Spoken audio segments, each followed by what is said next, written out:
오늘 이 저녁 시간 함께 읽을 하나님의 말씀 로마서 1장 11절에서 12절까지의 말씀입니다.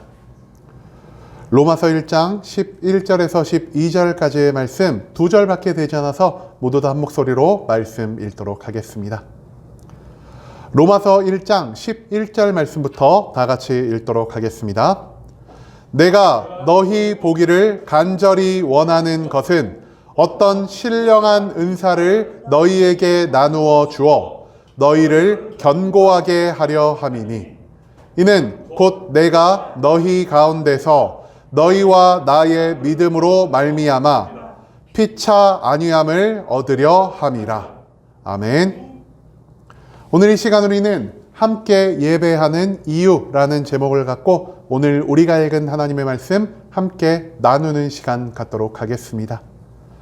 우리를 변화시키고 우리를 완전하게 하는 하나님의 의에 대해서 가르쳐주는 로마서 그 1장의 말씀을 갖고 함께 나누는 시간 갖고 있습니다.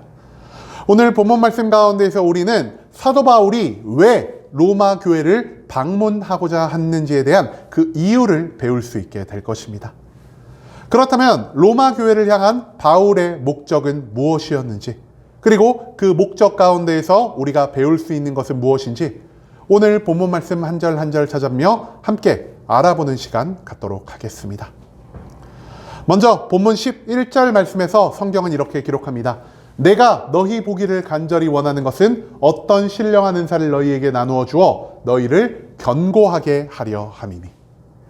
이 11절 말씀에서 바울은요, 로마 교회를 방문하려 하고 있다는 것을 언급하고 있습니다. 그런데요, 바울은 로마 교회에 있는 성도들을 어떤 마음을 갖고 방문하기를 원한다라고 기록하고 있을까요?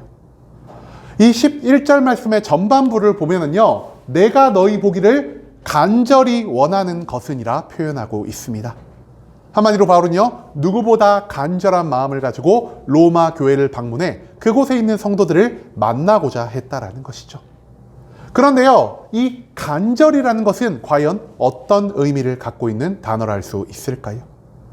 간절은요, 헬라어 에피포데오로 소원하다라는 뜻도 있지만 이 안에는 무엇보다 너무나 무언가를 사랑하다, 무언가와 사랑에 빠지다라는 이러한 의미를 함께 가지고 있다라고 합니다.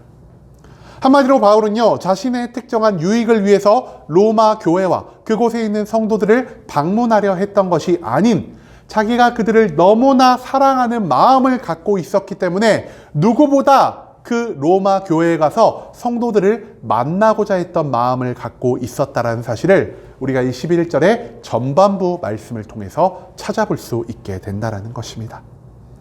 그렇다면 이런 사랑하는 마음을 가지고 로마 교회와 그곳에 있는 성도들을 방문하고자 했던 이 바울은요, 또 어떤 목적을 가지고 이 교회와 성도들을 방문하려 하고 있는 것일까요? 11절 말씀의 중반부를 보면은 바울은 이렇게 말하고 있습니다. 어떤 신령한 은사를 너희에게 나누어 주기 위해 내가 그곳에 방문하고자 한다라고 말입니다. 여러분, 바울의 목적이 무엇이라고요? 신령한 은사를 나누기 위해 그곳에 간다라 말하고 있습니다. 그렇다면 이 구절에서 가장 중요한 단어는 바로 이 신령한 은사라는 단어겠죠. 그렇다면 이 신령한 은사는 과연 무엇을 뜻하는 것일까요? 많은 성경학자들이요, 이 신령한 은사를 두고 많은 분쟁이 있었습니다. 이것은 무엇을 의미하는 걸 거야? 이것은 무엇을 의미하는 걸 거야? 라고 가지고 계속해서 논쟁이 있다가 이 신령한 은사라는 것이 크게 두 가지로 나뉘어져 대립을 하게 되었습니다. 첫 번째 무엇이냐? 바울이 고린도전서 12장에서 언급한 성령의 9가지 은사를 로마서에서는 신령한 은사라고 표현하고 있다는 것입니다. 두 번째는요, 우리가 저번 시간에도 이 로마서 말씀 가운데 함께 나눌 수 있었던 것처럼 예수 그리스도의 완전한 복음의 말씀을 이 신령한 은사로 바울이 표현하고 있다는 이러한 주장도 존재한다는 것을 우리가 먼저 기억할 수 있기를 소망합니다. 그렇기 때문에 우리는요, 이 두 가지 중 과연 바울이 어떤 의미를 가지고 어떤 목적을 가지고 로마 교회와 그곳에 있는 성도들을 방문했을까라는 의문을 가질 수밖에 없다라는 것이죠. 하지만 우리가 이 두 가지 중 한 가지만을 꼭 선택하지 않아도 될 것입니다. 바울은요, 성령의 9가지 은사를 저들과 나누기 위해, 그리고 예수 그리스도의 완전한 복음을 저들과 나누기 위해, 즉 이 두 가지의 모든 목적을 가지고 로마 교회와 그곳의 성도들을 방문하려 했다라는 사실을 우리가 절대로 잊지 않을 수 있기를 소망합니다. 그렇다면 바울은요, 왜 이 두 가지 중 한 가지가 아닌 이 두 가지 모두를 갖고 로마 교회와 그 성도들에게 이 모든 것들을 나누기 위해서 그곳을 방문하려 했던 것일까요? 우리는 복음을 통해서 성령의 은사가 무엇인지를 온전히 배울 수 있게 될 것이고요. 복음을 통해서 왜 우리가 이 성령의 은사를 받아야만 하는지에 대해서 깨달을 수 있게 되기 때문입니다. 또한 우리는 성령의 은사를 통해서 하나님의 능력, 그리고 내가 알고 있는 그 복음의 모든 것들을 이 땅 가운데 온전히 증명하며 살아갈 수 있을 것이요, 하나님의 사명에 따라 이 땅을 변화시킬 수 있는 힘과 권세를 얻을 수 있기 때문에 이 두 가지, 즉 성령의 9가지 은사와 예수 그리스도의 온전한 복음은요, 서로가 완전히 별개의 것으로 분리될 수 있는 것이 아닌 서로가 서로를 더욱더 완전하게 만들어줄 수 있는 것이라는 사실을 우리가 또한 잊지 말아야 한다는 것이죠. 그렇기 때문에 바울은요, 성령의 9가지 은사도 예수 그리스도 온전한 복음도 모두 이 로마 교회에 전하기 위해서, 그들과 이 모든 것들을 함께 나누기 위해서 그들을 방문하고자 했다는 사실, 그것을 또한 우리가 기억할 수 있게 되기를 소망합니다. 그렇다면은 이 신령한 은사가 저들 가운데 들어갔을 때 어떤 변화를 만들어낼 수 있다라고 바울은 말하고 있을까요? 21절 후반부의 말씀을 보면은 성경 이렇게 기록합니다. 너희를 견고하게 하려 함이다 라고 말이죠. 여러분, 여기서 중요한 것 바로 이 견고하게 하다, 견고하게 되다라는 단어일 것입니다. 견고하게 되다는요, 헬라어 스테리조로 고정하다라는 의미를 갖고 있습니다. 그렇다면 신령한 은사가 우리를 무엇에 고정시켜 줄 수 있다라고 바울은 말한 것일까요? 바로 하나님 안에서 우리가 신령한 은사를 통해 하나님께 완전히 고정될 수 있다라는 사실을 바울은 이 로마서의 말씀을 통해 우리에게 가르쳐 주고 있다는 것이죠. 하나님 안에 완전히 고정되어 살아감으로 이 세상의 어떤 시련에도, 어떤 고난에도 우리는 흔들리지 않는 온전한 믿음을 가지고 살아갈 수 있게 될 것입니다. 또한 하나님과 언제나 함께함으로 인해 복의 근원 되신 하나님의 모든 축복과 모든 평안이 우리의 삶 가운데에서 넘쳐날 수 있게 된다라는 사실을 바울은 또한 이 고정되다, 즉 견고하게 하다라는 표현을 통해서 로마 교회 성도들에게 가르쳐 주고 있다라는 것이죠. 그리고 마지막 이 12절 말씀에서 성경은 이렇게 기록하고 있습니다. 이는 곧 내가 너희 가운데에서 너희와 나의 믿음으로 말미암아 피차 아니함을 얻으려 함이라 라고 말입니다.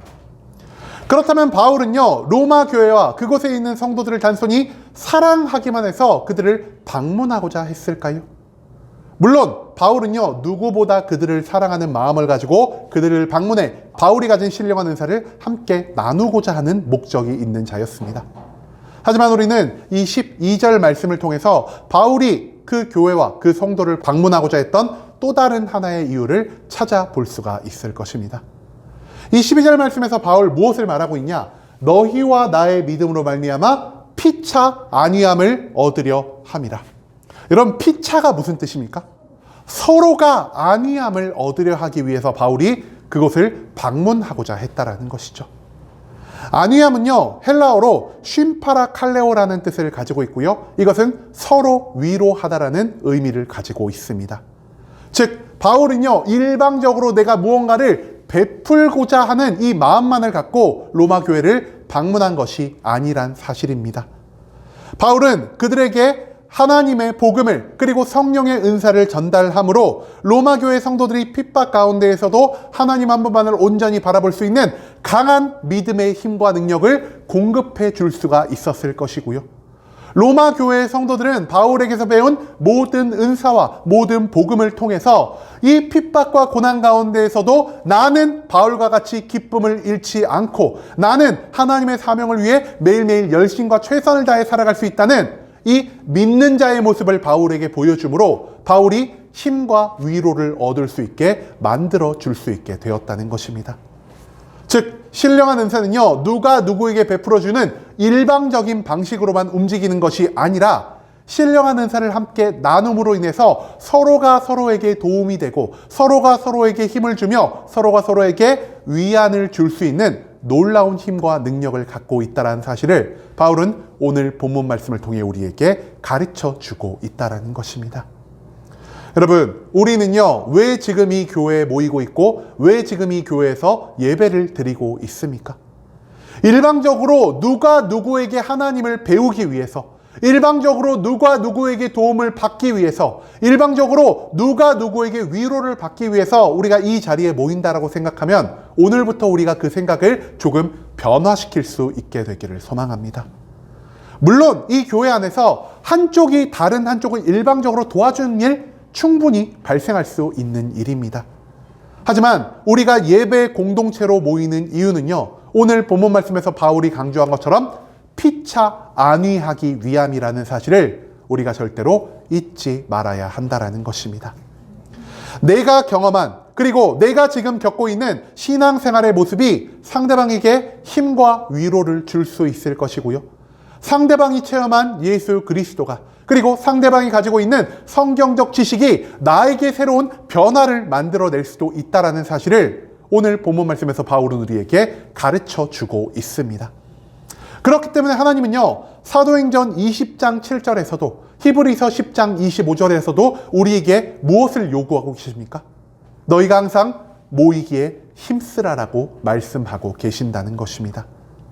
하나님 안에서 함께 예배하고, 하나님 안에서 함께 말씀을 나누고, 하나님 안에서 함께 삶을 공유함 가운데에서 서로가 깨닫고 그 깨달음을 통해 세상이 줄 수 없는 힘과 위로를 나누게 하기 위해 하나님은 우리를 이 예배 공동체 가운데로 부르셨다라는 사실을 오늘 본문 말씀에서 우리가 배울 수 있게 된다라는 것이죠. 이제는 누군가에게 무언가를 받기 위해서만 이 예배 공동체를 나오지 않을 수 있길 소망합니다. 예배 공동체는 누군가는 베풀기만 하고 누군가는 받기만 하는 공동체가 아닌, 서로가 하나님의 신령한 은사 가운데에서 도움을 주고 도움을 받는, 즉 서로가 서로를 안위하는 그런 완전한 공동체가 되어야 한다는 사실을 오늘 본문 말씀은 우리에게 가르쳐 주고 있습니다. 말씀을 통해서 하나님의 뜻을 나누고, 삶의 체험을 통해서 살아계신 하나님의 일하심을 나누고, 은사를 통해서 성령의 충만함과 하나님의 능력을 함께 나누며 서로 간에 덕을 세울 수 있는 온전한 예배 공동체를 만들어가는 순복음 함께하는 교회 모든 성도님들이 될 수 있길 간절한 마음으로 소망하겠습니다.